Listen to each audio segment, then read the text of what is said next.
జరుగుతున్నటువంటి నవరాత్రోత్సవాల్లో 8వ రోజు మహిషాసురమర్దని. ఈ తల్లి ఆ దుర్గమాసుని సంహరించిన తర్వాత అక్కడి నుంచి మహిషాసురమర్దనిగా అవతారం ఎత్తింది మళ్ళీ ఈ తల్లి. ఈ మహిషాసురుడు అనేటువంటి రాక్షసుడిని సర్వవిధమైన ఆయుధాలను ధరించి సంహరించింది. ధర్మ విజయానికి ప్రతీతగా మహర్నమి జరుపుకుంటూ ఉంటాం. ఈ తల్లిని ఉగ్రరూపిణి దేవతగా కొలుస్తూ ఉంటారు భక్తులందరూ కూడా.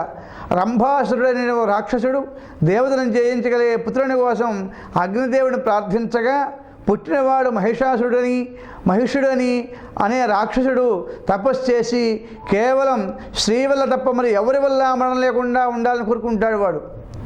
అటువంటి మహిషాసురుడు వరగర్వంతో దేవతలందరినీ పట్టి పీడిస్తున్న సమయంలో మహిషాసురుడు యొక్క మరణం స్త్రీ వలనే కదా అని అనుగ్రహించి దేవతందరూ కూడా ఆ విశ్వరూపిణి అయినటువంటి ఆ పరాశక్తిని ప్రార్థించగా సకల దేవతలందరూ కూడా తేజస్సుతో ఆవిర్భవించి ఇంది ఆ దేవి.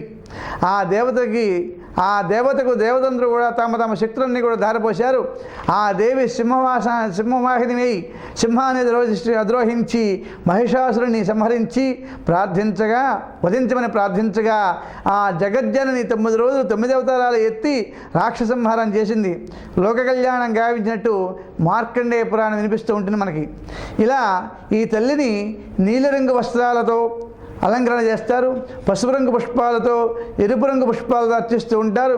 ఈ తల్లికి నైవేద్యం వడపప్పు, గారెలు, పులిహోర, పానక నివేదన చేయాలి. తల్లికి ఈ తల్లిని చాలా భయంకరమైనటువంటి స్వరూపిణిగా ఉంటుంది.